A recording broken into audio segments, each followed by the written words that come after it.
Gentlemen, hopefully everyone can hear me. Welcome to the, I don't know, the winter event, I suppose we'll call it. I know it's snowing in the Midlands, it's snowing in Cornwall. I haven't seen it snowing here yet, but it was a bit chilly this morning. So anyway, welcome one and all. First off, we'll get the apologies for absence, courtesy of Kerry. No problem. Sorry, just to welcome you all here to Hart District Council. I'm Councillor Chris Dawn. Councillor Radley also is District Councillor here, and we welcome you to Hart. We don't believe there are any planned fire drills this afternoon, so if the alarm does go off, it will be the real thing. Please follow the green signs to somewhere just behind King Charles's portrait there and down the stairs. If anybody is unable to get down the stairs by themselves, please let us know. We do have other means of evacuation. Could I also ask people to put their mobile phones onto silent? And when you're using the microphone system, please press the button on the front, and the system doesn't like it if more than 2 people are active at any one time. So when you finish speaking, do switch it off. Thank you. Thank you. Thanks, Chris. At least I'm consistent. I forget that every time. So I'll get the prize for consistency, if nothing else. Must do better. Kerry. Okay, so we have a few apologies. So Ben Gleeson from International, Joanne Goodall from Tag Aviation, Wally Epton from WJE, Jeff Davis from Guildford Borough Council, Councillor Rod Cooper from Hampshire County Council, and Councillor Richard Lucas from Ash Parish Council have all given their apologies. And then just to add, there is a couple of changes to the committee. So we have Liz Arnold, who has replaced Alex Cully for Nats in the room.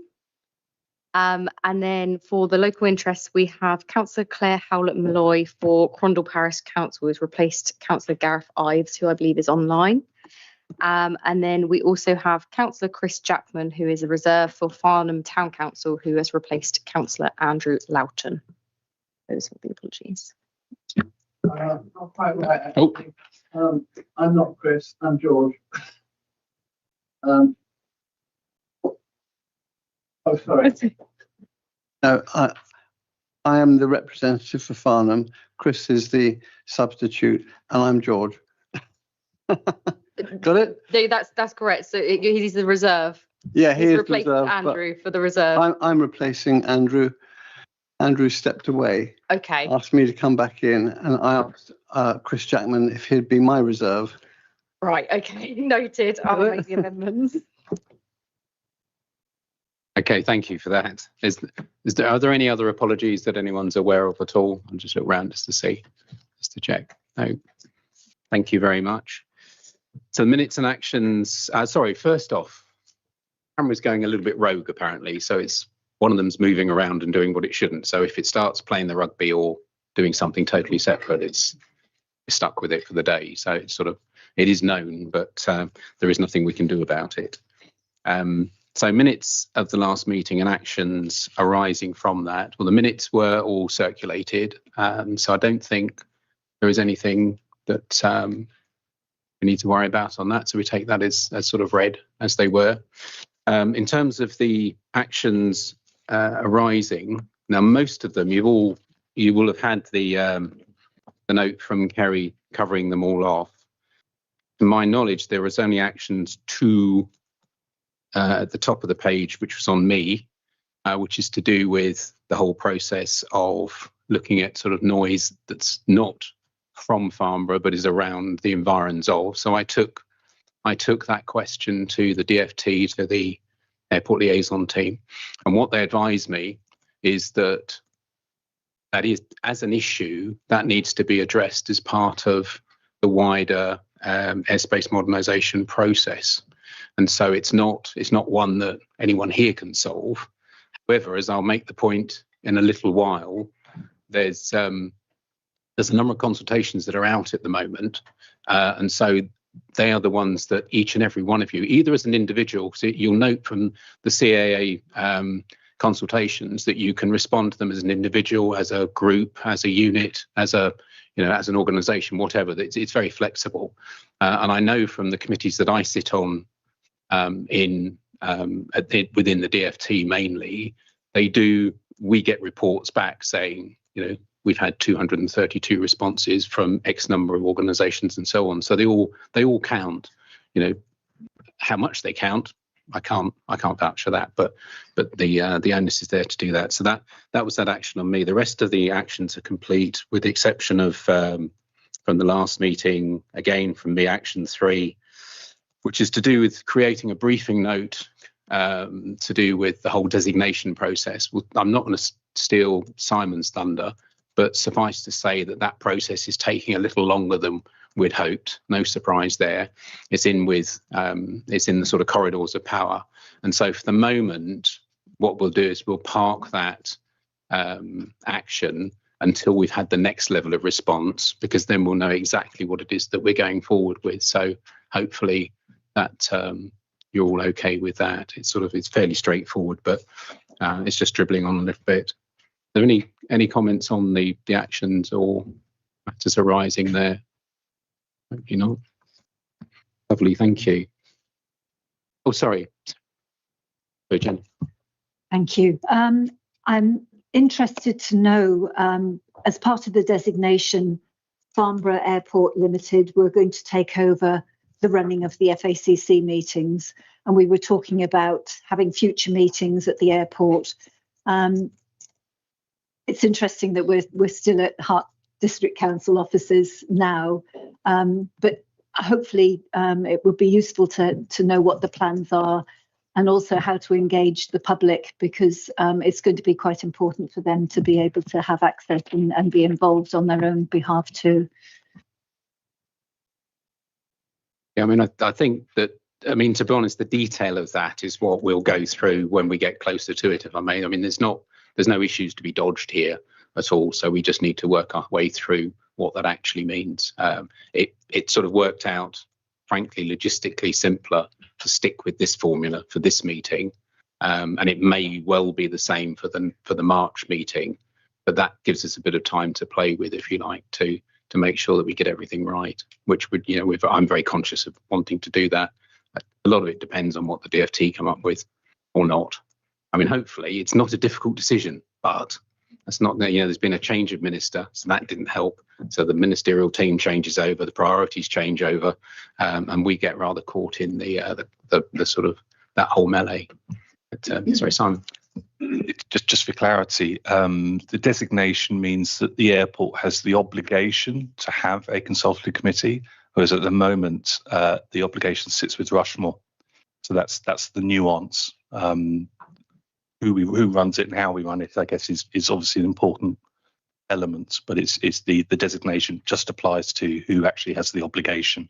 So by being designated, the airport will be obligated to have a consultative committee. Currently, we don't, and you would have heard that from the previous chairman. It sits with Rushmore Council. So anyway, yeah. Yeah, it's a slightly. Well, it is unique. There isn't another ACC that's in this same position where it's, to a certain extent, it's quite difficult to tell who owns what, if you like, the ownership in the sense of the delivery, the purpose, the reason why, the accountability is slightly opaque, if you like. It's worked well, and as a committee, everything seems to function, very well, but this would just provide clarity to it, and importantly, it pins the tail onto the airport company to deliver it correctly. Thank you. So moving on to I've got some fairly, they're not random points, but they're not in any particular batting order. First off, just to reinforce, as per the last meeting, that Kerry is remaining as secretary for the moment, whilst we sort of settle into wherever we're going next, if you like. So it makes sense for that. I personally find that really helpful, and it's quite commonplace, to be honest, for the secretary of an ACC to be part of the airport, because what it gives me the ability of is getting straight into the right place in the airport rather than going through third and fourth parties. And Kerry's very good at it, so sparing her blushes. But it's just to reinforce that's the way we're going for the moment, providing everyone's happy with that. I think there weren't any challenges or difficulties with that last time. So I just wanted to reiterate it so that we sort of stay correct, if you like. And on the note of work that's been done, the whole induction process has been rejigged. We've gone through the presentation, brought it up to speed a little bit, tidied it up so that the induction pack is being refreshed. That will be on the website fairly shortly. We're looking to do another induction probably at the back end of January for those who are new to the ACC or haven't done an induction before. So I'd sort of welcome attendance for that. And even if you have, you'd be very welcome to come along. But that will be the back end of January. As with all these sorts of things, we welcome feedback on the induction package. So when you see it, if there's something in there you think that doesn't quite make sense, or I'm not sure what that means, please do shout. Nobody's precious about this. It's more about getting it right. So that'll be there. She's also refreshed I literally refreshed the Constitution, because the typefaces and some of the layout wasn't necessarily too clever. So we've actually spent some time getting that. So there's no changes to it. It's more just a case it's got things like the new logo are on it and that type of thing. So you'll notice on the website again that's there. That's been sorted out. I'll just go back to the point I made right at the start about consultations and the CAA. You all get sent an email which copies you the UCAC's news bulletin. And you'll notice that generally speaking, the first part of that news bulletin are the announcements of the consultations.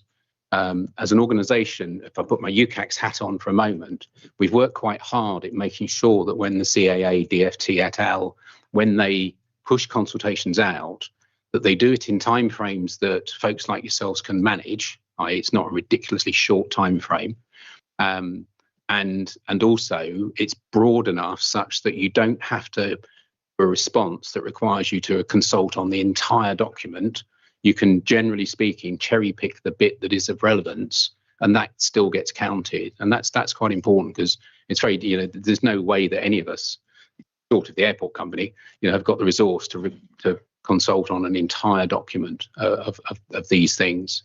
Whereas there's very often a key point that you want to get involved with. So I just noted this morning that there are three consultations that are live at the moment. Two are new, and they're to do with the airspace design and coordination service, and the consultation on the requests for UK airspace coordination design service. There's two in there, and there's one that also closes out, which is on the sort of the overarching airspace change process. That closes out on the 18th of December. But as I say, it's down to you as organisations, as councils, groups and what have you, to see what's right for you. But it's there. If any of you need any advice or help on that, if I can't help with it, then Paula, who really runs UCACS, I don't run it, she does. She will give me the right answers for you. So as I said, if there's any issues, but I'm just drawing your attention really formally to that. And finally, on the sort of the news bits, if you like, UCACS, we've spent the last 18 months producing a guide to ACCs. It's taken basically the guidance that the DFT have on their website, which, as any of you know who've worked with consultants over the years, you'll recognise that it's the sort of document that's clearly been written by 3 or 4 different sets of consultants and bolted together. So consequently, it doesn't quite contradict itself in places, but it doesn't necessarily flow as neatly as it could. And we've worked closely with the DFT to try and produce some material that actually ACCs will find helpful. And probably more importantly, in some ways, because most of you have been involved with the ACC for quite a while, more importantly, it's a document that you can point your sort of constituents and your members towards to say, this is what an ACC does. This is how ACCs in general work. And they can then look at that. And in fact, if you then compare and contrast with what the FACC does, it's, you are the most compliant of the ACCs in the country. There's only 2 that tick all the boxes, of which FACC here is one. So, that's something to be proud of, actually. But but nonetheless, as I say, I just want to draw your attention to that. That will actually be formally launched next week, and that will appear on the website as a link shortly thereafter. So that was all that I was going to cover as part of my. Are there any questions at all on what I've raised there? As I say, if on the consultations, if there's anything you're not sure about, please do contact me. I'm pretty easy to find. And if you forget and you Google me, you'll find that I'm not the Irish watercolour artist. Sadly, he's really good, but I'm just me. Right. Okay, then moving on. Item 4. Chief Exec, you're on. Thanks, Chair. Good afternoon, everybody. I hope everyone's had a chance to take a look at the Farnborough Airport information report that was circulated as part of the meetings documentation. So maybe just to talk to the traffic numbers and bring those to life a little bit. It's been a really interesting 9 to 10 months at the airport. So we by end of October, we've handled just over 26,000 movements, which was up against last year by 2.5%. So we're seeing growth coming through, which is really, really exciting for us. But it's been a really interesting profile to the year. If you recall, at the beginning of the year when we first met, traffic was really soft. Q1, January, February, March was actually down 6%. And as a management team, we were considering how we could manage our cost base faced with a soft traffic environment. As the next 3 months proceeded, so April, May, June, that quarter, we were 0%, so flat year on year, so still a bit disappointing. But Q3, so July, August, September, we were up 9% year on year. So really interesting traffic profile for the year. And just breaking that down a little bit, most of the growth is coming through on the weekday as opposed to the weekend. So for the full year, our non-weekday, which is weekend, ATMs were up 2.3%, but our weekday traffic was up 2.6%. So we're seeing slightly stronger growth come through on weekdays compared to non-weekdays. And this is against the backdrop of a market. So when we talk about the market, we talk about the London market for business aviation, 9.6%. So Farnborough Airport is experiencing good market share gain thanks to probably the last 3 months or Q3. And October itself was a reasonably good month as well. And then when we look at aircraft weight, because I know the consultative committee has asked questions previously about aircraft weight and why does it move around so much. But when we look at the number of aircraft between 50 and 80 tons, total ATMs were 0.7% lower than prior year. Up to the end of October. So we had fewer heavier aircraft. However, we had an increase during the week and quite a significant reduction at weekends, which again is interesting in itself. So fewer larger aircraft flights on non-weekdays when compared to last year. And it's worth pointing out that we are, since October, we have been actively restricting the number of aircraft over 50 tons, because you'll be aware we've got an annual cap of 270 flights per year over 50 tons. And you can see on the table on the far right column, by the end of October, we'd handled 239. So we've now had to put in place restrictions which we hope to obviously change as part of the new planning application, which we'll talk to in a minute. So in terms of other matters and talking about the planning application, I sent you a letter, you probably haven't read it, in the last hour or so, telling you that we have submitted our new planning application. And Joe will give you a bit more detail around process and high level what the new planning application is seeking to do. So Joe will cover that when we get to that agenda item a bit later. In other matters also, Colin's already mentioned that we're progressing with our designation with the DFT, and we wrote to the DFT in the last few weeks requesting that we're considered for designation, and we've had a response that they are looking into it and doing a bit of work around that. And I won't repeat what Colin said, but we're confident that that process will result in our designation.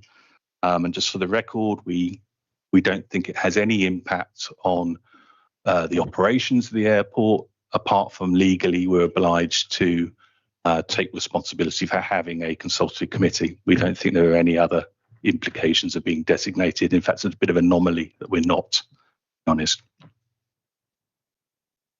And then also covered off in the information report, we launched our second Farnborough Airport professional certification in aviation operations. It was very successful, the first one, and we've got a new entry of students, and we're working with the college. I can see Virginia online there.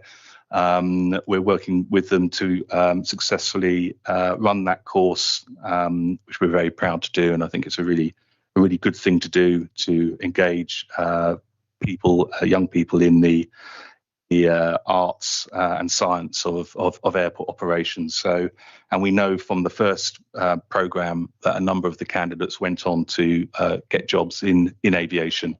So we know it works. That's a really good initiative. We continue with our CSR, corporate social responsibility activities. Those are also outlined in our information report.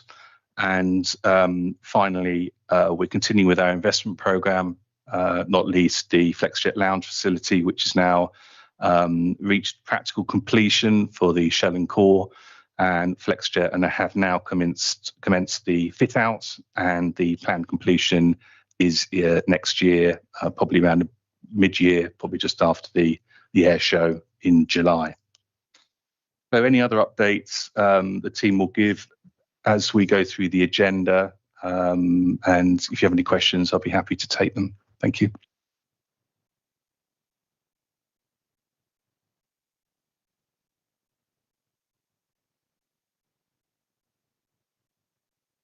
I've got one. Hang on, I think Jules is sorry.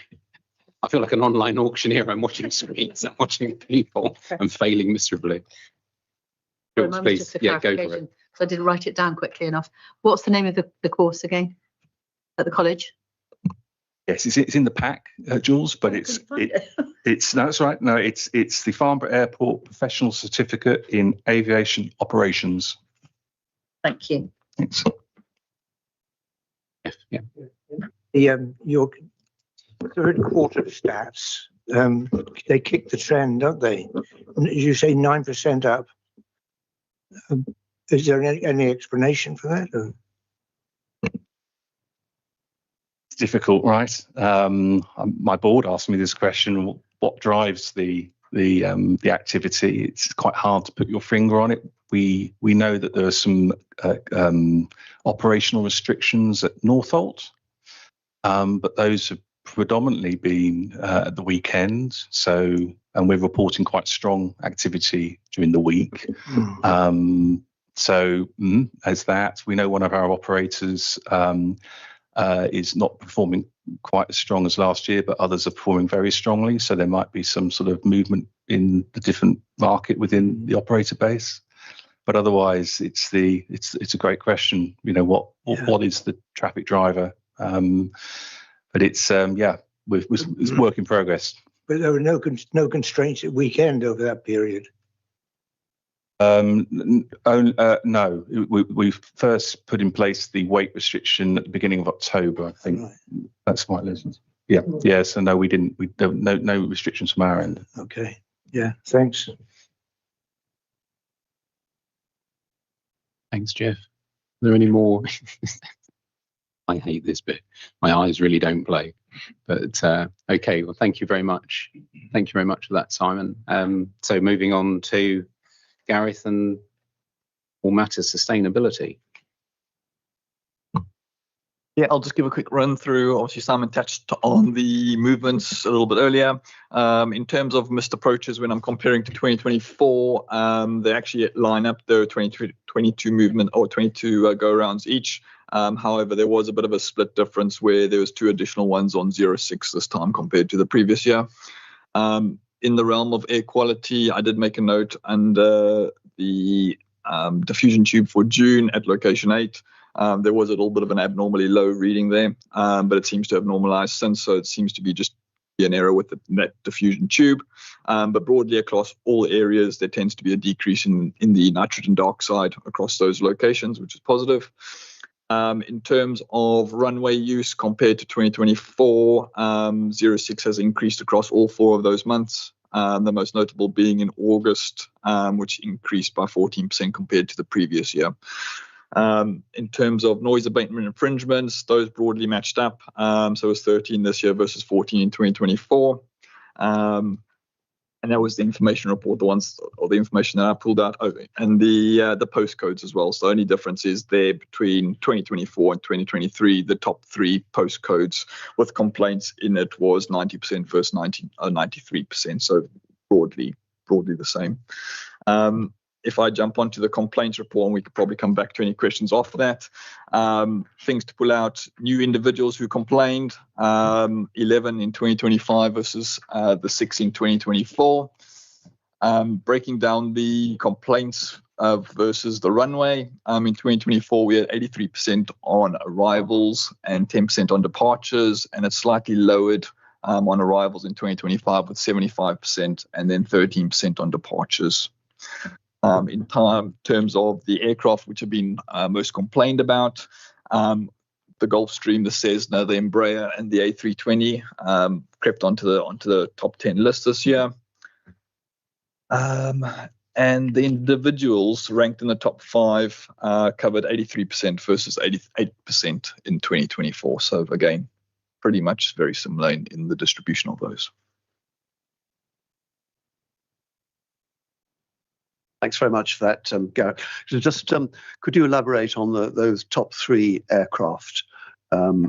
This is not a new problem for us, but have there been any particular trends? Could you update us in the last 6 months? Which were the 3 aircraft? Were the Gulfstream, the A320, and another? Yeah, so it was the Gulfstream, the Cessna 56X, the A20N, which is the Airbus, and then the Embraer 190. Have all crept onto the list. Can you say that more slowly, please? The third one, the 6th one, 7th one, and 10th one on the list there. Those have all crept. I'll see you later. Yeah, no, that's fine. But no, there was nothing related to those specific ones. Gulfstream often is linked to departures, the departure noise that we get from them. But the other ones, I can imagine the A320 was probably around the size of the aircraft, which is typical, I suppose, different to most aircraft that come into Farnborough Airport. Similar to the E190, it's probably on the larger scales for us.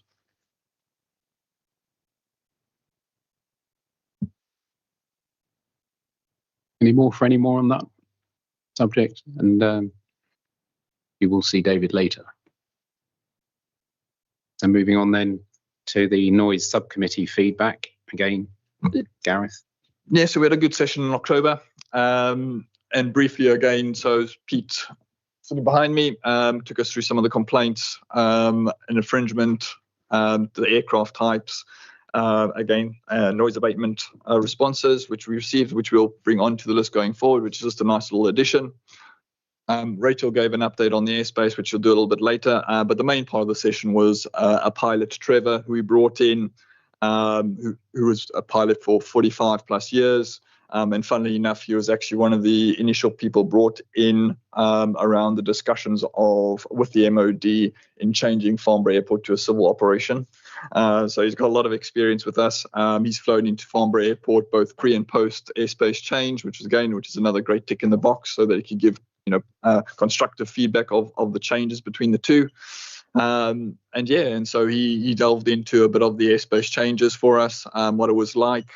He spoke about some of his aircraft, but he also spoke about the charts. So we looked at two of the charts, the arrival and departure charts for Farnborough Airport, just explaining the different thinkings around at different points on the journey into Farnborough Airport, which I think gave the committee a good oversight of what actually happens. And I think everyone really thoroughly enjoyed it, so much so that we've invited Trevor back for the January session as well, to delve into a little bit more of the things that are concerned around the noise aspect. So looking at when operators or when aircraft are coming in, what are they looking at in terms of flap deployment, deploying landing gear, APUs, and reverse thrust when on the runway. So I think that's going to be another positive session going forward that we can look forward to. The other point that I'll raise as well was just around some of the discussions with Ushart Parish Council and the location of a new permanent noise monitor at hopefully the Ushart Parish Council grounds. So me and Carl are in talks at the moment. We've gone through a couple of discussions, and we're hopefully going to build that over time into something hopefully fruitful. And so, yeah, that was probably the gist of the meeting. Does anybody else on the noise group have anything to add to that at all? Thank you. Yes, I think that unfortunately I wasn't able to attend in person, so it's quite difficult to kind of communicate online. But I'm still very interested in the noise report, the monitoring report that was produced for USHOT, which still isn't on the website. I believe there was an anomaly, but actually the information I think is still very useful for people to have. I know it's the plan is to repeat that, and with the news about having a permanent monitor there would be good too. Very important that we're able to compare with the other end of the airport as well. So the Woking report, I believe, is done, and it'd be useful to know when that's due to come and be checked by us.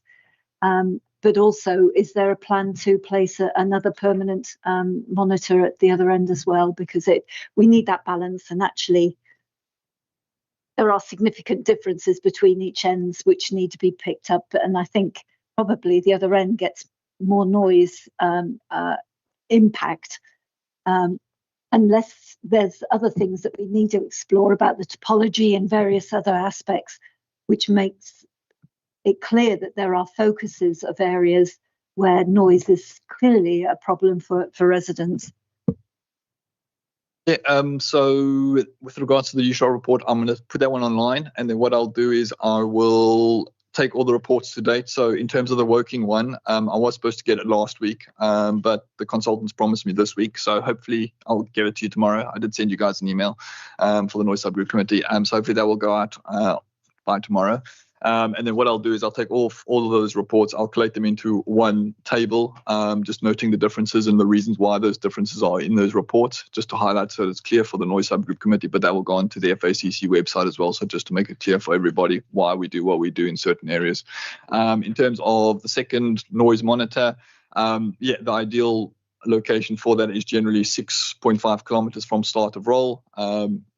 Easy and real in theory, but real world applications can be a little bit challenging. So there's a lot of things we need to consider. So I've identified a few properties. I'm going out again on Friday to go and have a look and do some comms there and see what we can come from there. But it's still a work in progress at the moment on the second one. Yeah, I just want to echo your comments about having Trevor the pilot in, because it was a very, very interesting session. Partly just to bring some of the practicality of what they have to do at the front to get from somewhere over the Isle of Wight onto a small strip of tarmac here at Farnborough, and how busy they are on that process. And we also watched a video that another pilot had posted on YouTube, which helped to show that process in a lot of detail. But the other thing I think that Trevor mentioned that was quite interesting was how in a lot of approaches, they're coming down and they're trying to intercept the approach indicators and so on. And it's very easy for them to come below that and then have to apply power, which means to put the engines on strongly, therefore more noise to join that approach glide slope. And I think Rachel was saying that perhaps under PIR, there might be options to try and get a more refined approach, which picks them up from much further out and brings them down in a much more controlled or managed manner, so that then they haven't got to play with the throttles quite so much, and therefore it should be quieter. And that sort of level of detail was the sort of thing that, frankly, I'd not really thought about too much, and it was a very useful session in exposing that and all the other challenges they got to face, which does help to explain the occasional breaking of some of the noise limits. And I think we discussed one of those as well, which was due to a really subtle point about how you operate the navigation kit. So yes, a very good session. Yeah, I mean, I think just to follow on from that very slightly, the takeaway that I gained from it listening was that there are so many subtle variations on a theme, which is why things don't happen sort of like one after the other. There are so many sort of subtle variations that go on, and from a pilot's point of view, that was really illuminating, and hopefully that we'll be able to follow on at the next meeting and just develop our knowledge a little better as that goes through. But, so thank you. I think I can't see any hands anywhere else. So thank you very much, Gareth. All done. So moving on then to item 7. Sorry. Mentioned 6.5 kilometres from start of roll. Might pay to just explain where that comes from. I think it's a noise certificate. Yeah. So as rightly Jeff mentioned, when you have your aircraft certified, there's 3 locations that you normally look at. You look at your approach, your lateral, and then you look at your start of roll, 6.5 kilometers from your start of roll. They've each got different limits or thresholds or criteria that they'll have attached to each of those 3 different points. And so what we'll do is, when we're working with our consultants in identifying or getting the location, there's still a lot of work that needs to go into the background and to get it into a relatively reportable manner, because there's different considerations that we'll need to go through. So, for example, this one will be on near a playground, so we'll need to get additional software that will be able to screen out background noise, so that when we get those results, that we're able to report on them, we can report on them accurately. Okay then. So, Jo. Thank you. Plan and application update. So bear with me for a second. I'll recap a little bit on what the plan and application, the outline of the plan application is, for the benefit of new people in the room. So we submitted a plan and application or sought advice on a plan and application earlier this year, which we told you about, and we consulted on that fairly recently. That application was to retain our existing flight limit of 50,000 flights per annum. But what we were seeking to do within that was increase the number of non-weekday flights from 8,900 to 13,500 per annum. And also another nuance there was around the heavier aircraft allowance on non-weekdays, Simon alluded to earlier, from 270 to 405 flights within the restricted weight category that we have. So there's a cap there at 1,500 on the non-weekday. So it's 270 up to 405 of that 1,500. And that, you might ask why those numbers, and really it just aligns with our current operational profile. That profile has been consistent since about 2016, where 27% of our flights operate on a non-weekday. So that's essentially, if you look at the numbers, it's simple arithmetic. It's 27% of 50,000 is 13,500 flights. And that consideration is just to make sure that we can continue to meet the forecast demand of the airport and the constraints that we're feeling just now. There were one other minor point that application is seeking to consider is that aircraft weighing between 50 and 55 tons. Now, I think I've spoken to a few of you, and really that's to address the fact that some of the aircraft that we have today that are, say, 48 tons, the newer variant of that has tipped over to the other side, or maybe about 52 tons with the newer variant. So they're slightly bigger.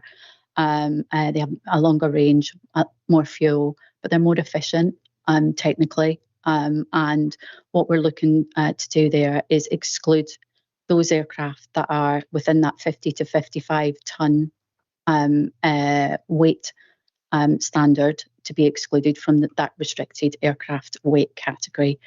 Now, that's quite a lot of information to take in, and I encourage you to have a look at the application information, which I'll come to in a second, but where you can find all the information and what the impacts of these changes are.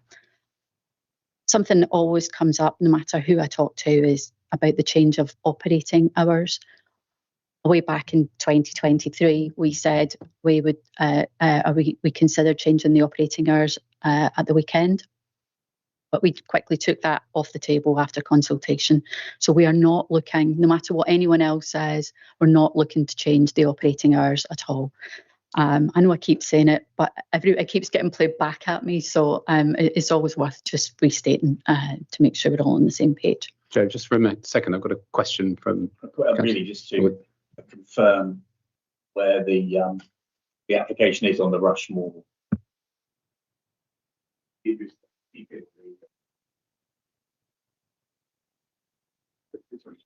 Oh, sorry, yes. Okay. The application was received on the 14th of November and the verifications taking place. So it's now on the council website. It's planning application 25/00615/RVE. And there is a page on the Rushmore website. Update 20th of November, new planning application submitted. It goes through there the various points that Joanne's raised. And there is a link on there to all the documents for the planning application. There is a form you can fill in on there, which you have about 30 minutes to do it before it cuts you off. And but it's probably best just to email in, and there is an email address in there. It will be part of a 16-week determination. And we, as of discussion last night, the development control meeting will be in the fortnight, the week commencing the 9th of March. And the venue could be the Prince's Hall in Aldershot, or it could be the council chamber at Rushmore. And it does clearly state this is a separate planning application from the expansion, which is 23/00794/REVPP, and that still stands until, if the airport were minded to withdraw it, but they may wish it to stay there. But so it's a 16-week program. We're looking for determination in the middle of March, and if there's any issues with the Rushmore webpage, please let us know. But I think it's very clear on there of what the application is and how to comment. Thank you. Thank you. I think James has got coming on. Clearly, Rushmore anticipate that this is an application which may garner a lot of public interest, hence your mention of the Prince's Hall. Yes. And we in Hart have held planning control, development control meetings in that venue as well, when there's been a large turnout from the public. And what we've done on those occasions is amend our rules in regards to public speaking to allow more than one representative of the public to speak. Sure would you be thinking about that? Well, the fact that it go over 2 days, I would think that's a very strong chance of that. But it would be quite good if you could write in requesting that. But I'll certainly take it back. Thanks, Councillor Crossley, how are you? Sorry. David. Very well, thank you. Is it me? My next? Oh, David's next. Okay, and then yourself. For those of us who are elected members, obviously you're aware, Keith, the 7th of May sees elections throughout the whole of this. We hope. And are we officially then in purdah? No. Right, but presumably Rushmore have considered not holding the determination so close to an election. I think, well, one, we need to stick to the 16-week timetable, and in many ways, it would be nice to put it to bed, dusted as a decision before we get to the PERDA period. I mean, I'm a non-voting member of the Development Management Committee, so it's it's all on my head. But I want to make sure, as the cabinet member with responsibility for planning, that the rules are followed the letter, and there's no reason to suggest they wouldn't be. But yeah, it's very important that this probably is the largest application we've had since the previous airport application, and it's really important that the views of residents, of neighbouring authorities, and various pressure groups are heard and get an ample opportunity to put their comments into that.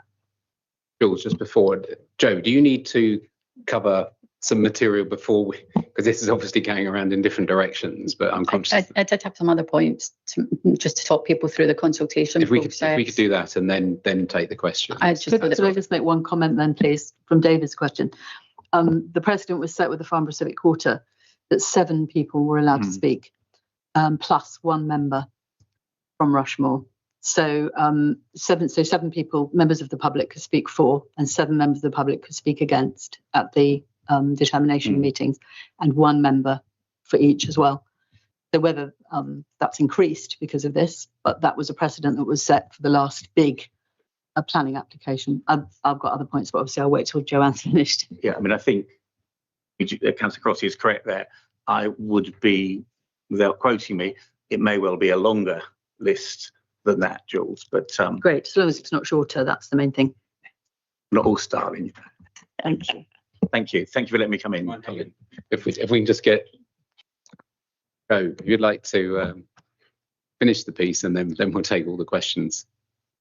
I know that's the really interesting stuff that you all want to get to, but there are some points that people will talk about outside this room. So if I just talk you through what we've done in terms of consultation, if you can hear me for the screen behind, which is really interesting. So the consultation process that we went through, the purpose of that consultation process was to help us shape the application. It wasn't to influence anyone else. It was to listen to what people had to say and try and see if we could change the ask. And there was a lot of feedback around, say, the community funds, the Sound Insulation Grant Scheme, and we took all of that on board and we answered all the questions that were put to us. We ran a couple of webinars and provided hard copies. People asked for hard copies of the consultation material, so we provided them. The feedback was, I think you would expect, less than the previous application. The previous application was very emotive because of the growth, but it was there was just over 4,500 people visited the website. If you're interested in stats, I quite like stats. 354 people gave us feedback through the form online, and in terms of the being able to shape the application in terms of the number of flights at non-weekday, there was less comment on that. It was more about the community aspect of the application. That was the types of comments that we got back. And as I said, some of that was around the community funding. So we extended the area for the social value fund. You'll see that when you look at the application detail. I think some of you have made that comment to me in person. And because there was if you remember the 2 circles, there's a green circle and the blue circle for the Community Environmental Fund. So we've now extended that and overlaid it with the area that's under 4,000 feet where flights would fly. And so if you live under 4,000, if you live in an area where you're overflown by aircraft less than 4,000 feet frequently, and obviously we would need to check that because there are people in that area that aren't overflown that frequently. We would look at that and consider that. So it's not a hard and fast round circle that I think people thought that's what we were going to apply. So we changed that. There was some comments around monitoring and benefits to, say, local supply chain. So we've looked at that, and you'll see some suggestions in the pack around what we can do with local supply chain and how we monitor ourselves and provide information about what we spend, where we spend it, and how we increase that over time. So I've included that in there. So the application, as Keith has said, it went in on Friday.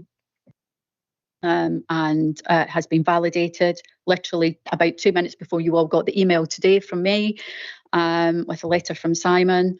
And basically that application is an EIA application. We talked about that before, an environmental impact assessment, and it assesses the likely significant effect of the proposal. And that likely significant effect in really high level detail, because if we go into the detail today, we'd be here for quite a while.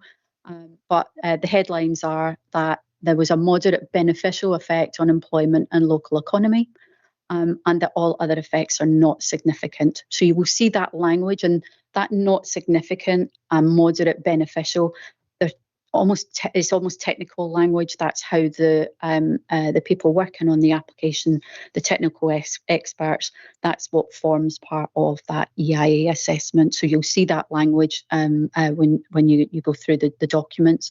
And if I can give you a good place to start, just to whet your appetite, because there's a lot of documents and to help you navigate a little bit, I would start with the non-technical summary. The non-technical summary is written in really easy language and intended to be for anyone to be able to pick up and read and get a really good feel for the application, how it's been assessed. And then you can maybe then say, oh, that makes me interested, and you could go look for the documents around whatever technical discipline that you want to go have a look at. We'll continue engagement and with yourself and with the community as we do. And as Keith said, that application, all the information is on the RBC portal. And if you didn't write down the number, but it's in your letter anyway, it's 25/00615/REV. And that's where you could go find all the information that you need. I don't know if that's it. Yeah. Sorry, Edward, do you have a... Thank you, Chairman. Yes, my point about the pre-election period has been answered because the dates seem awfully close to whether this would have to be kicked into the long grass prior to the elections. To Joanne, it's a 50% increase on numbers going by your letter.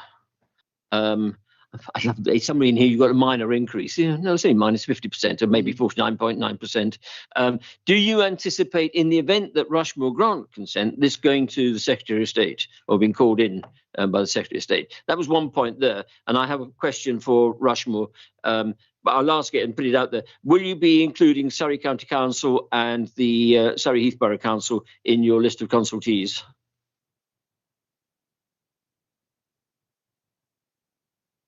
Yeah.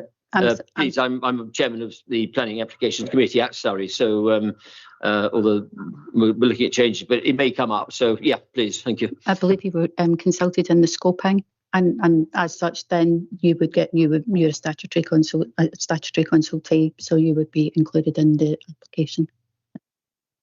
So sorry, Chairman, I keep coming back here, having a chat here. Most annoying. And on the called in.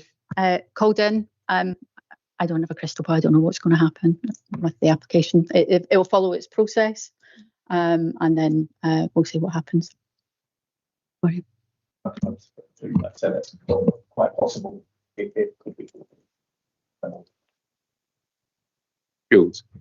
Yeah, sorry, I've got quite a few questions. Could I just say that Surrey and Surrey Heath were both consultees on the environmental impact assessment scoping, and unless Rushmore have failed to put their replies on the portal, there was no reply. So I think it's beholden to all of us to make sure that the people who represent us in the different areas reply when they're asked for consultation. I mean, Natural England didn't reply for nearly a year on the last one, if not longer. So, and you know, if it's going to be determined in March, then people need to reply.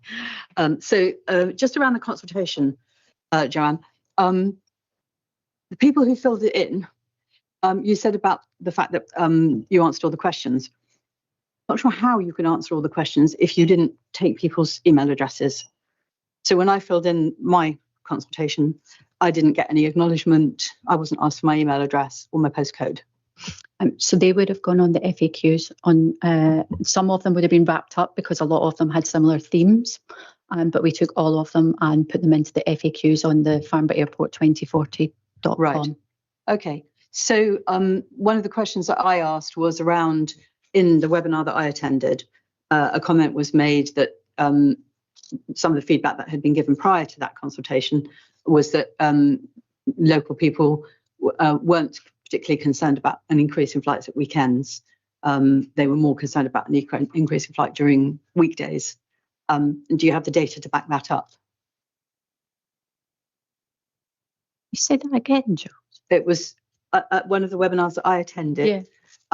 I can't remember whether it was yourself or somebody else that was presenting who said that local people had expressed in previous consultations that they weren't too worried about an increase at weekends. It's on, if you look at the application for the previous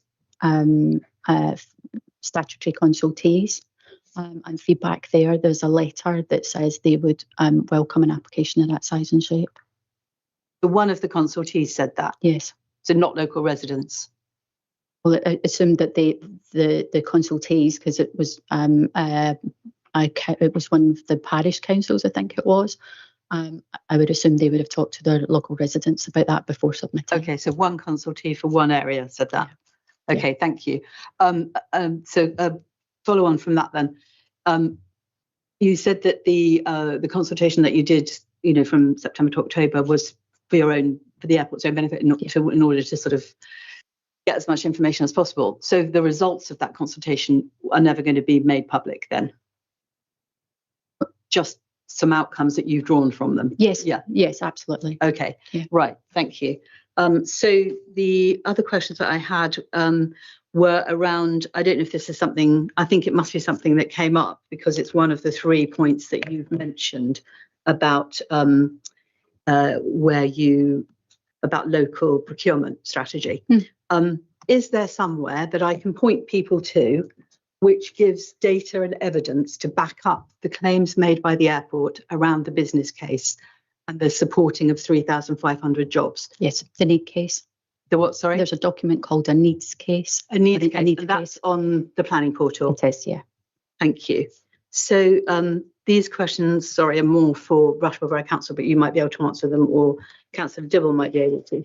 So if you go to the planning portal, the number that you've given us, there is no indication there when the consultation will open and close. So in the important dates page, there's a lot of not availables. And then if you scroll down, it says the internal target date, that's presumably for Rushmore Borough Council, is the 6th of March. And the determination deadline is Friday the 13th of February. Can somebody tell me when the consultation is opening and when it will close, please? Right. I think the final date of the meeting is trying to find the right venue to match the electric attendance. Oh, it's not that so much as the consultation. Just of how important this is, and they will be issued very quickly. And it will be a 16-week period of consultation. And will all of that be online? Yes. I just sent the link to. I just sent the link that's on the website.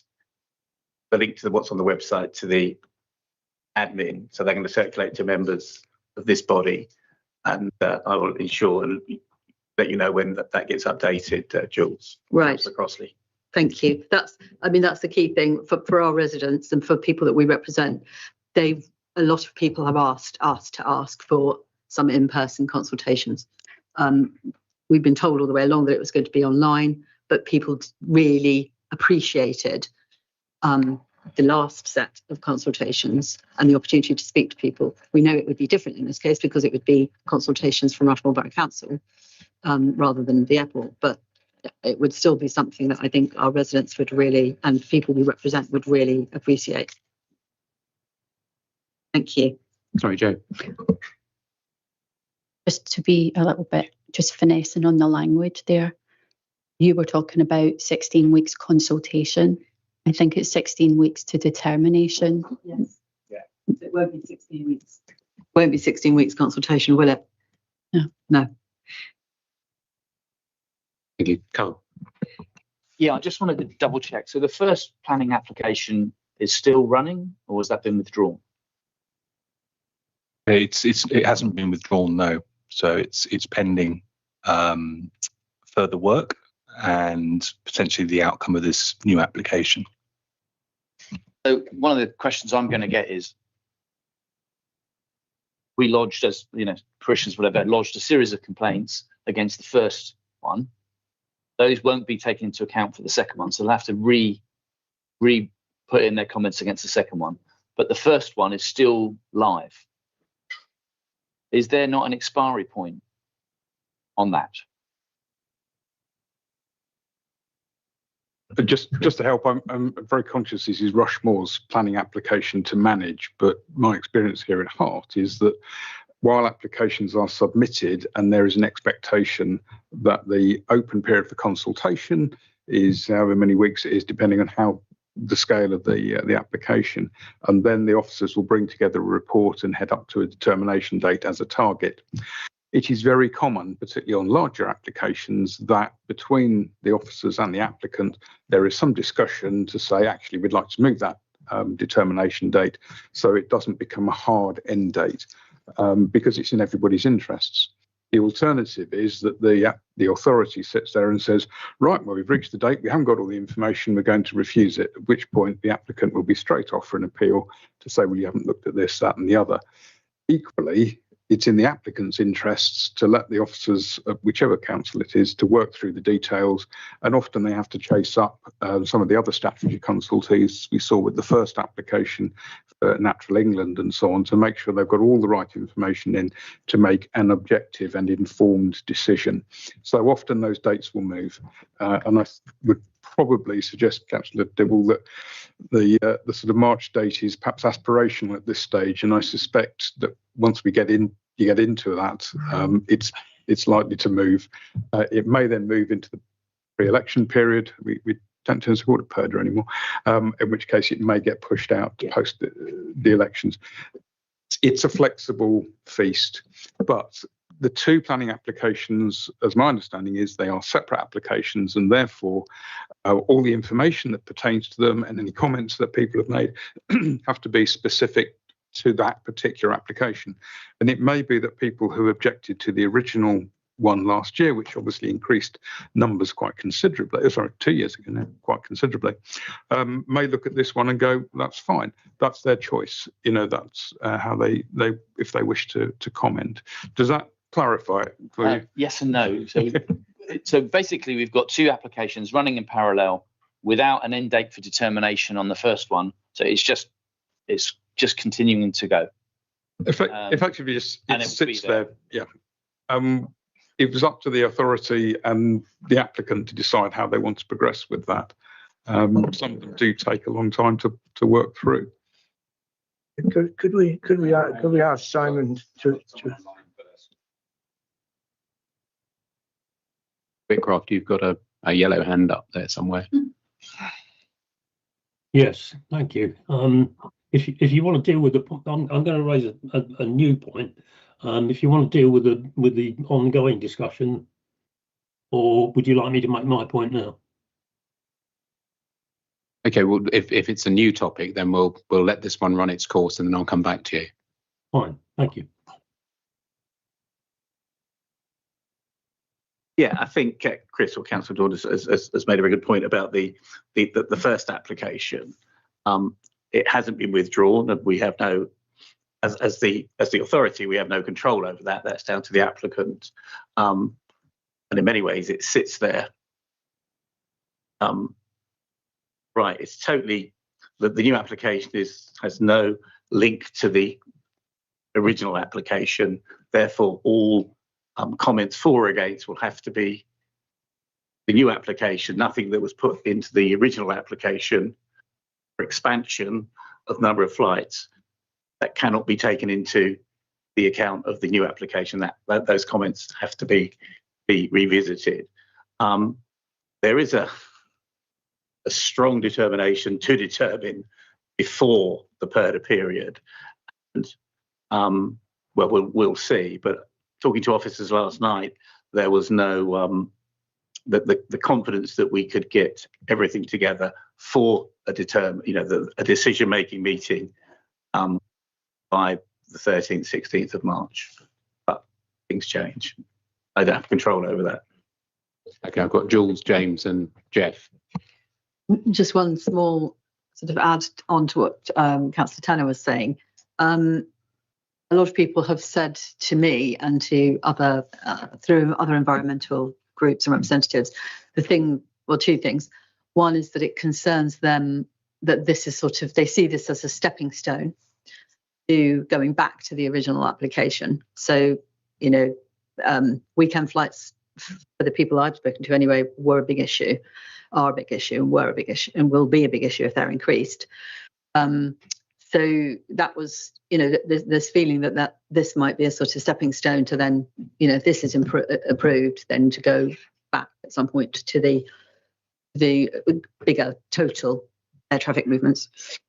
The other question that I get asked a lot, and I wasn't around at the time, I'm not an expert on this, so I'd like some feedback on this one, is that many people believe, could possibly wrongly, that the original percentage of weekend flights was determined by the Secretary of State when they overturned Rushmore Borough Council's original decision to not allow the original planning application that took us up to, it would have been up to 20-something thousand flights, but obviously now it went up to 50,000. But so how does this application, how can this application overturn that, if you like, the fact that the Secretary of State made it a condition of the 50,000 that the weekend flights was it 17%, I think? 19. Yeah. So this obviously changes that totally. So it'd be good to get sort of answers on both of those two, please.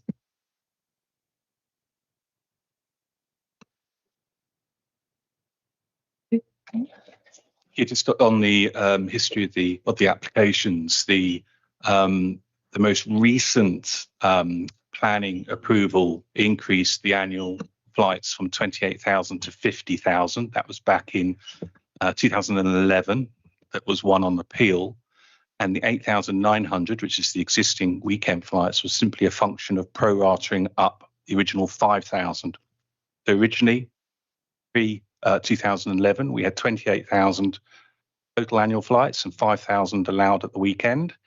We put an application to go into 50,000, and the 8,900 is simply a mathematical growth on the 5,000. So there was no distinct, we're going to keep this at 17%. It was just the pro rata uplift. Yeah, I did look at the S106 and I couldn't find it anywhere. So I think it was a misunderstanding that people then kind of really put their faith in that was going to be that percentage, whatever the total increase was. But thank you. And the stepping stone? I'd say we haven't made any secret that the long-term opportunity and vision for Farnborough Airport is 70,000 movements a year. And I think it's right to have a long-term view. We understand the concerns around the original application that we received. You will be aware that there was a number of issues outstanding on that application that we hope to resolve at some point, whether that's in the near term or whether it takes longer, who knows. In the meantime, with this new application, if we're successful, what it does mean is that the original application is in abeyance for some time, in as much the need case is less. And, that gives time for everybody to work through the issues that might exist. And the decision for that bigger application will be considered on its own merits at that later date. James. So I was going to pick up on the same topic, but I was going to come at it from a different angle. If this was an application before Hart District Council, the planning committee couldn't determine it on their own because it would go against the local plan. Rushmore's borough's local plan has in it, baked in by a public inquiry into their local plan, and from memory, I think it's SP 4.4.1, but don't quote me on it, which bakes in that the ratio of weekend flights to the overall number of movements is either 17% or 19%. Now, if you are Hart District Council, and I don't know Rushmore Borough Council's constitution, but it may be very similar, the Development Control Committee or the Planning Committee, whatever you call it, cannot overturn the local plan on their own.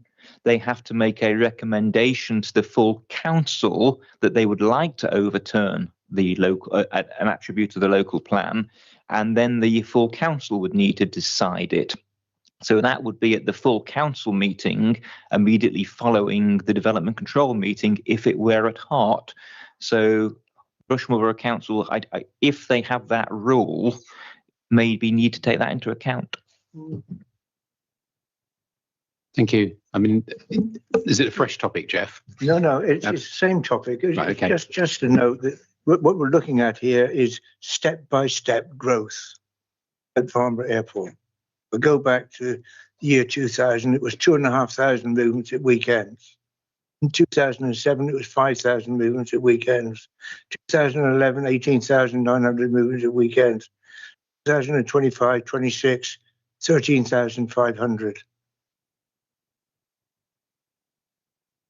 Industry, you, everybody need to have a long-term understanding of where we're heading. And clearly, the long-term view is 70,000 movements. Yeah, and you wouldn't achieve that if the current planning application is turned down. So this application is, if you get it right, then there'll be pressure to have another planning application or to pursue the other planning application. And I believe that's quite wrong to continue this step-by-step approach.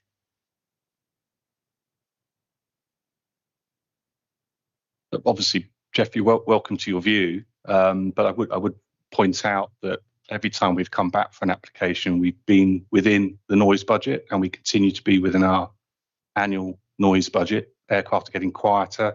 We're making a bigger and bigger impact to the local community in terms of jobs, gross value add, employment, training, and this is about the economic opportunity in front of us.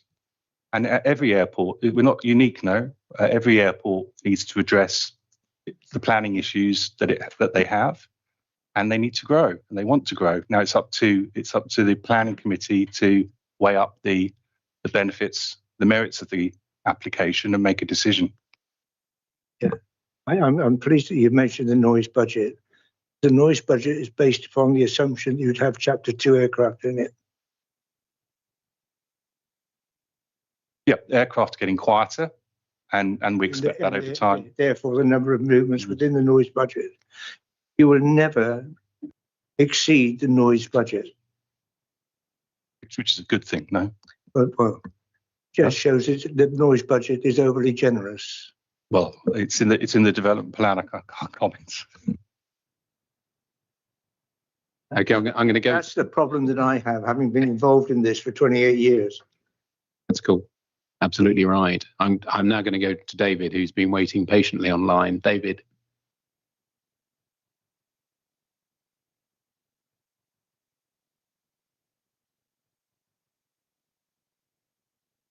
David, I think you might be on mute. I'm sorry, my apologies. I'm speaking on behalf or as a representative of the Mitchett, Frimley Green and Didcot Residents Society. And it's true to say that some of the changes represented in the latest planning application are to be welcomed. But as other speakers have said, the question of non-weekday flying continues to be contentious. My point is similar to the one somebody else made earlier, which is where can we find the details of the actual permissions, whether they're granted by Rushmore Council, the Secretary of State, or the CAA, in respect of the permissions which FAL have to operate Farnborough Airport. I'd like to know where those details can be found, and clearly this goes back over a long period of years now, and various different operators. But I think we need to have a clear view as to the starting point, if you like, as to what the purpose of Farnborough Airport actually is. Most people will tell you that it was originally designated as a centre for business flying in order to reduce the weight on Gatwick and Heathrow. That seems to have changed over the years, and I'd be interested to know whether there is any formal acceptance of those changes, both in respect of the business flying aspect and indeed the question of weekend flying. Thank you. Thanks, David. I'm not quite sure who in the home team can take that. I think nearly all of the operating conditions for the airport are on the FACC website. If I recall, they are there. There's also a definition of what flights and what flights can't operate into Farnborough, and it's pretty clear. Although I appreciate there's a lot of conflation out there about business only flights, which is not the case. And also the induction pack, which will be online, has some of that data as well. Sorry, David. There is an easier way, as I found out last week. Just Google Farnborough Airport Planning Permission 2011, and it's all there. AI does it for on you. the Rushmore Borough Council website as well. Right. If you put in Farnborough Airport, there's a lot of information on there as well. Okay, lovely. Thank you. George, I think you were next, and then Jules. Thank you, Chair. Simon, I didn't quite write it down in time. When you gave the quarterly figures earlier, I think you said the first quarter was down 6%. Second quarter was flatlining. But I didn't write down the third quarter. At 9% up. That's what I thought. Okay, good. But I just wanted to get that written down properly. I've got a question, because this is all based very much on stats, figures, projections. Not exactly my strong point, I have to admit, but and it's probably available somewhere, and no doubt you'll tell me if this is available. But I'd be interested to know where the year-on-year movement figures going back over, say, the last 5 or 10 years can be found. Because to me, it needs to be seen in the context of a trend, basically, of increasing demand for private flights on this airport to justify 50%, or even the 18,900, which is on the first planning application, which is, double or more. And so, if Farnborough Airport Limited can demonstrate that there is actually an increasing trend in demand for flights, because, when you look at the first 3 quarters here, it's pretty up and down. You've got -6, flatlining, +9. It's not kind of, I know that's only 3 quarters. That's hardly a long period of time. That's just a snapshot. But like taking year on year, if you've got it, have you? No, not year on year, but I've got the breakdown in the months. Oh, But yeah, it'd be interesting net year on year. but I'm thinking long term.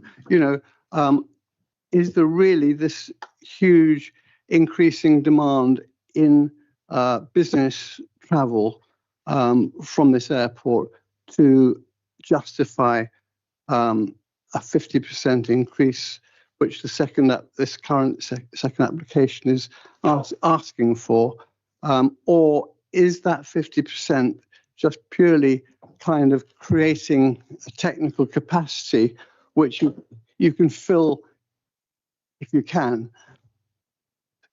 You're not actually filling it with real proper demand. So it'd be quite interesting to look at those year-on-year figures. Thank you. Thanks, George. The need case report, which Joe referred to, has all the forecasts, the historical numbers, and the rationale. So have a good look at that. I mean, in short, our traffic growth is driven by, in the long term, by GDP and also market share dynamics in the London market. So GDP will probably account for about half of our growth that we forecast. And the other half that we're forecasting, there is going to be capacity constraints. The principal commercial airports in the London area, that means that Farnborough has an important role to play in terms of bringing the economic opportunity to the local area. I think if I may, what I think we need to do at this point, we're rather getting into the nuts and bolts of the application, this is not the time or the place to do that. I think we've had a fair airing, and I think it's sort of directing people to areas that obviously they do need to read carefully and work their way into. That's not to say, Jenny, I'm ignoring you because you have a question, I know. So I was just going to point to yourself, and then can I do Edward's? He says a very small point. Thank you. Just very quickly on George's point, it would be helpful if you could extrapolate the figures. I mean, you've got the numbers, but my point was, hearing about your growth, in the event that Gatwick goes ahead because of the legislation and everything else going on, do you anticipate that growth, the spiral upward curve, to continue? Yeah, our view is that large commercial airports will not want to prioritise smaller, lighter jet aircraft, the market that we operate in. And for that reason, we don't think expansion at Gatwick or Heathrow or Luton really has an impact on our ability to service this market and support UK business aviation. Lovely, thank you. So Jenny, and then I've got Claire online as well. So Jenny, if we do you first. Sorry? Yes, I have. I didn't do it deliberately, but I have forgotten. You're absolutely right. But I'll still do Jenny, Claire, and then yourself. Thank you. I think we're still at the stage where it's going to be crucially important for the public to know exactly what the public consultation period is, and to be clear about how to get that information as soon as it's available, so they know. I believe it's only going to be a 30-day consultation, in which case it's a lot tighter than has been mentioned up to now. 100%. So we need to be very clear so that we can help advise the public at large. Please. Yeah, well, we will certainly promulgate that. So online, Claire, somewhere there.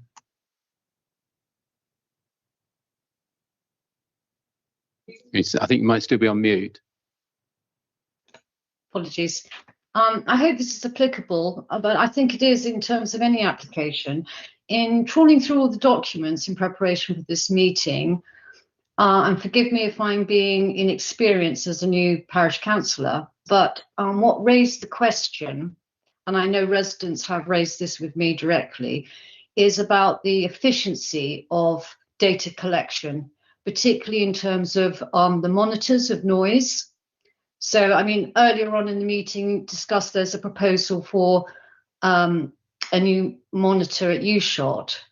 But when I read through the documents, they questioned the data collected, whether it was questionable, whether the monitor was sited by a busy road that can, have implications and affect the true data.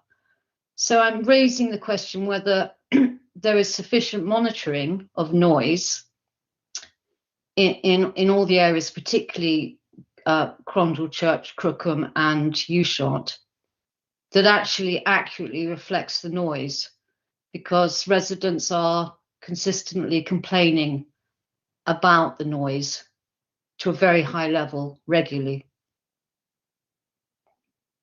So is there the question really is there any information, further information that I haven't read that could be provided to me that gives more detailed information of where the monitors are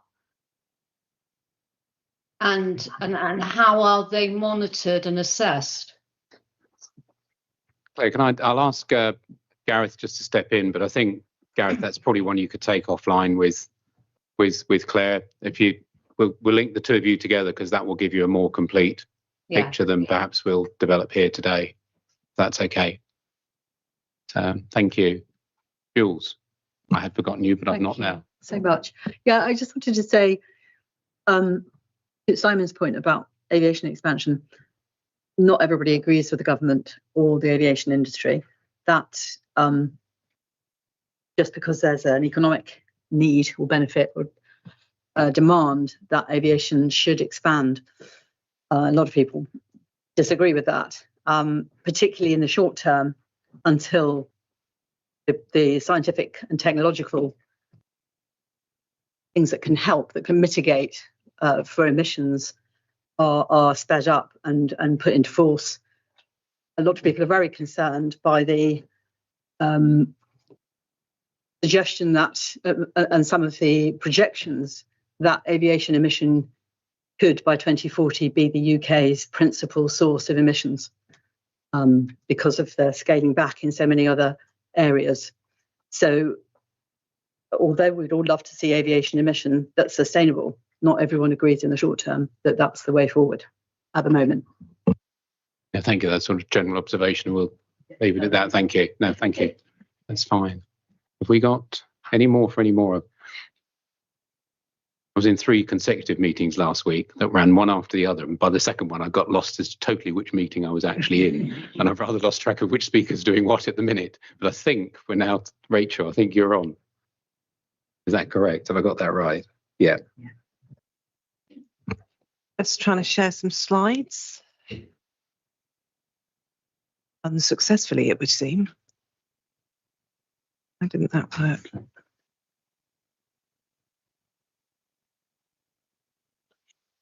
Oh, hang on. Yeah, there it is.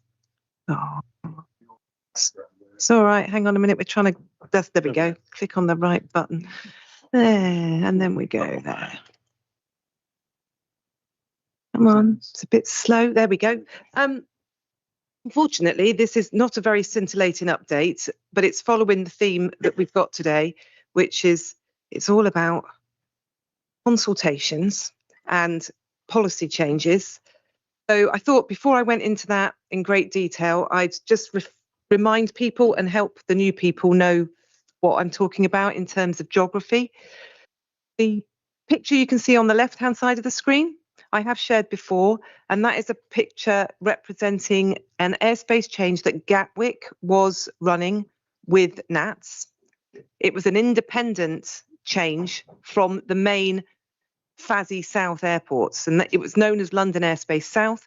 It has been subsumed back into the FACC Airports group. So Gatwick are no longer progressing that airspace change independently. They've come completely back into the group with their airspace to the south and to the north of the airfield. So that was going to be consulted on next year. Obviously now that has changed. It will not happen. Gatwick will now consult as part of UCADS, the UK Airspace Design Service, as will all the little light grey dots on the map of the British Isles on the right-hand side. All those airports titled Southeast in that image are the ones that are going forward with FACC South changes under the UK ADS banner. I'll get onto that again as we go through the slides. There is one less airport there than previously because Manston has withdrawn. But this is another pictorial piece of information to try and help you just place the information that I talk about with regards to airspace. The chart on the left-hand side is a chart of the southeast of England showing you the various constructs of zones around airfields. It's basically just to give you an idea of how close everything is when we talk about airspace. And the visual on the right-hand side is the one that I always use when I'm talking about Farnborough's airspace. And the one on the right is approximately where the circle is on the one on the left. It's just to set the scene when I'm talking about airspace. When I'm talking about FACC South, it's generally the area in the left-hand visual. And the reason that's all relevant is there's an awful lot of consultations, as Colin has already mentioned, and he stole my thunder on this. Will be available. Kerry will be able to send out this presentation, so you don't need to write this all down. This is just informing you of the state that we're in at the moment. We've had some information documents published by the CAA, and they're on the left-hand side of the screen. The important one really is the one that was published on the 25th of September, CAP 3156.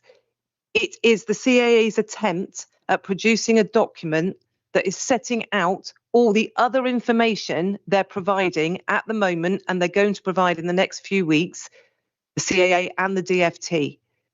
And in that document, it does mention all the consultations that will be live. So it's a really helpful document to go to, first of all, if you're trying to just get a handle on the amount of stuff that is out there and exactly what each document is talking about. And then you'll probably be able to whittle it down as to which ones you actually want to go and spend any time on. So the current live CAA consultations are mentioned on the right-hand side of this slide. Again, my suggestion to you would be that after you've read CAP 3156, one that you will probably want to spend any time on is CAP 3157, because that is the one that is talking about the airspace change process, which you all know and love. And it's talking about changes to that process. And this is your opportunity to have an input into that and give the CAA your answers to their questions.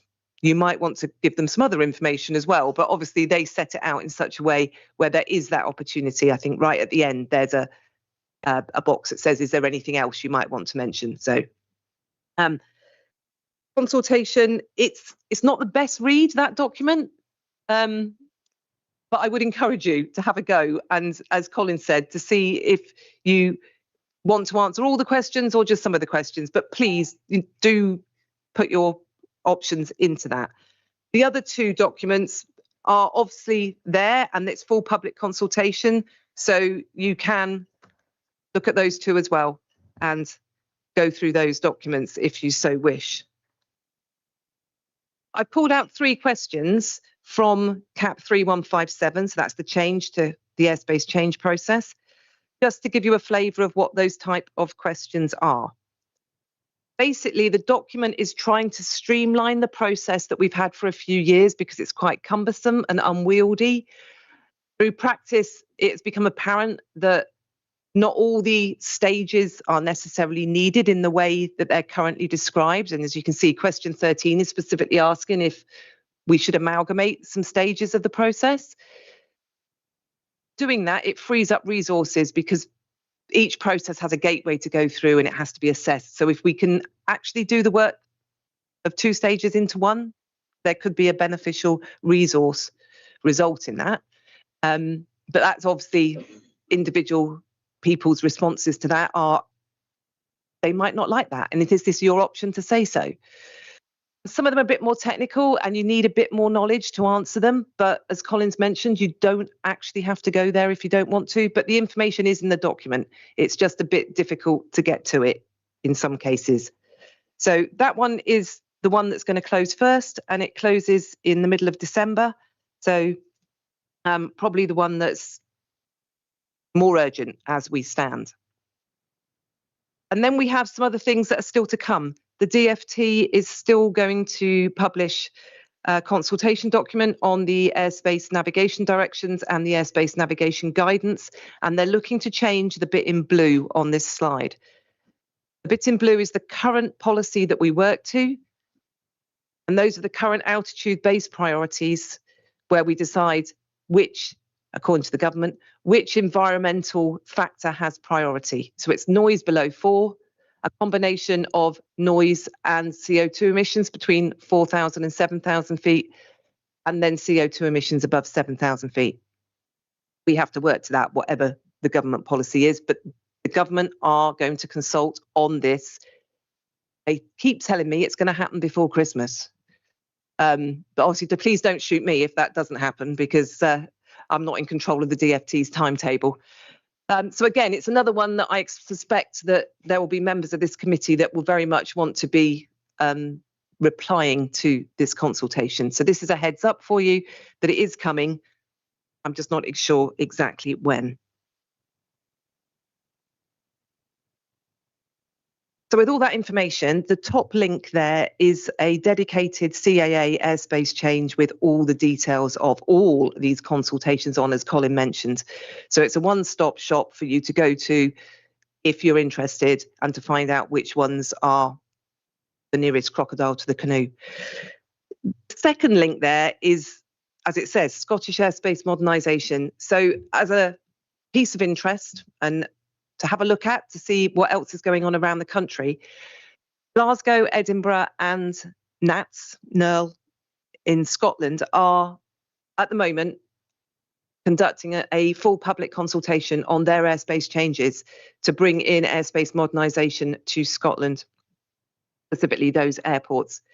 So if you are interested in what other airports are doing and maybe looking at how they present data or what tools they use, it's a good place to go. And they are currently conducting that, obviously, on all the current policy. So not anything to do with how the consultations are out. They are using the old CAP 1616 and they're using the current ANG, because obviously that's what they should be doing. But it might, I just thought it would be interesting for you to see how other airports are conducting themselves if you were so interested. Any questions?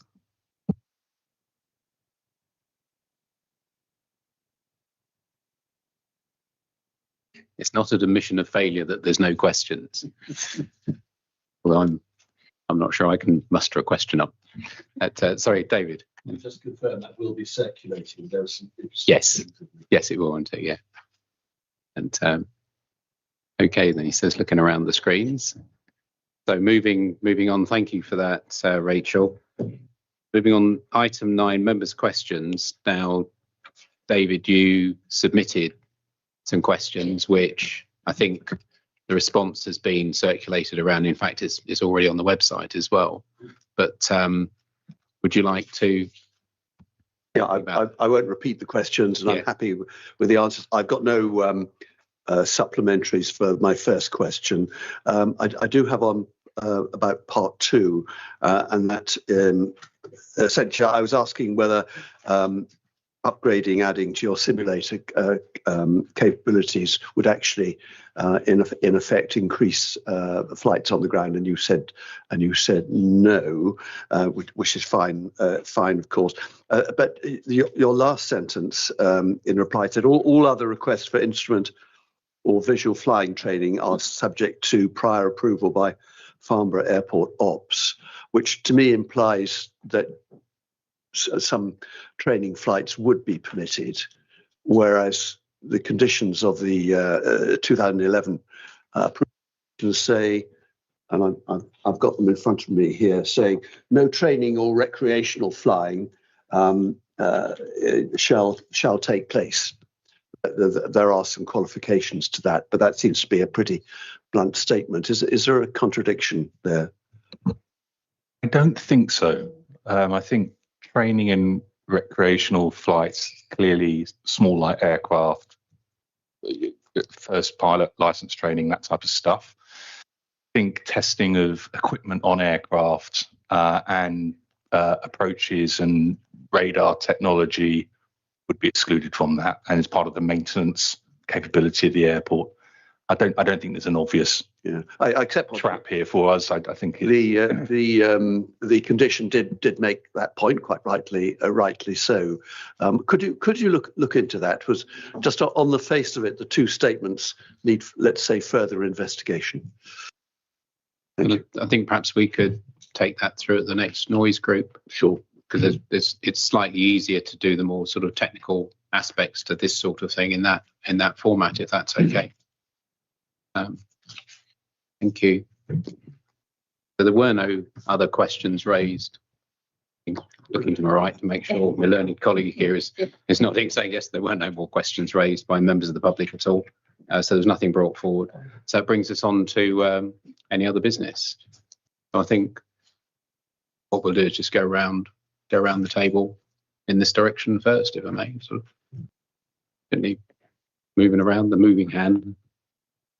Is that a yes, Jules? It is a yes, Jules. Can I just say, after Rachel's update, if anybody is going to fill in a consultation with the Civil Aviation Authority or has any ability to feedback via their MPs, for anyone that was at the CAGNY meeting last night, Ruth Cadbury confidently asserted that ultrafine particulate matters weren't the problem around airports. So in anything to do with aviation emissions, it would just be good to feed back the updated research and issues around ultrafine particulate matter whenever we can, just to sort of raise people's awareness about them, although obviously there's still a lot of work to be done on them. Thank you. I've forgotten the cap number, but there is a quite helpful document that CAA produce which summarises, I think quarterly, a sort of a list of all of the research projects that they can find out there. It gets confusing because people see that as, even though it says clearly it's not, you can misinterpret it to being the CAA are saying this is valid and all the rest of it. All they're merely doing is just saying this is what's out there, and we can make sure that I'll find that number and make sure that the link is produced as part of the minutes. That'd be really helpful. I mean, the issues being that the World Health Organization won't at the moment put out any sort of advisory sort of numbers about what the limits should be, because the measurements taken are inconsistently, the equipment that's used is inconsistent. There's no standard. So they can only give some advice. They can't put out any sort of guidelines. But there is just about to be, by the University of Leicester, another paper published around the health impacts. Right. So, yeah. which Thank is you. really useful because it hasn't been much. That will definitely be covered in that document, I know. Thank you. Right, moving around, George. Yeah, come around the table. To the top row, just to be inclusive and make sure everyone's got a chance. Okay. Well, thank you very much. Thank you, one and all. We've got the provisional dates for our meetings for next year, which is so provisional. I think they've changed twice already. Yeah. I think it might be safer, actually. We'll circulate that when we circulate the minutes, because there's a number of moving parts in this at the minute. So rather than give you a date that's just completely wrong, I think it's probably safer to do that. And on that note, I get to wish you all a happy Christmas. have a nice rest of the year, and I'll see you sometime early in the new year. So thank you all. Thank you.